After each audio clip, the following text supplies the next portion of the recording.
Andeha hiverenantsika kely indray ny eo amin'ny sehatry sosialy indrindra ny fiakaran-drano amin'izao fotoana ny aviorana izao noho ny fahatsetsena ny lakan-drano lehibe ao amin'ny tsenan'Ankadimbahoaka dia olona mahery ny telonjato avy ao amin'ny vakiparitra fahaefatra eo anivon'ny fokontany Akatomaro no milomano ao anatin'ny rano tanteraka. Raha mahatsikaritsika fa omaly zao dia nidadina toerana tery Anosipatrana Lanovato misy Pajakana miaraka taministry ny rano ministry ny arintany ary ny PDS Antananarivo nijery ny zava-nisy hoe niakatra ny rano ary omaly koa ny tenanay dia niaraka tamin'ny teknisiana nijery teny Ankadimbahoaka amin'ny miakatra ny rano ny dibo-drano taran'olona inona ny antony rehefa nijery teny toerana zay dia zava-tsikaritra dia maro ireo fanorerana trano ao anatiny na eo ambonin'ny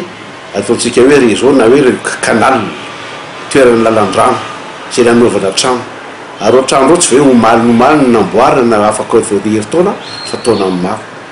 zay ny antony io dia tsetsina le canal tokony voan'ny rano dia tsy afaka mivoaka ny rano dia mitady lalana dia lasa midibo-drano ny tanàna dia mitady lalana dia ny afarambo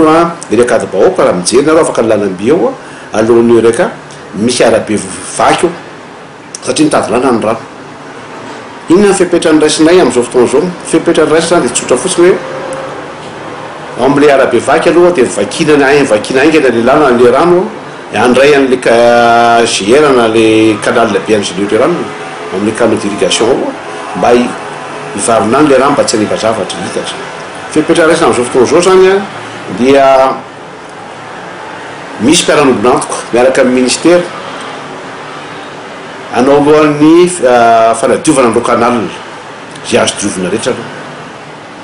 ireo canaux secondaire rehetra zany diovina.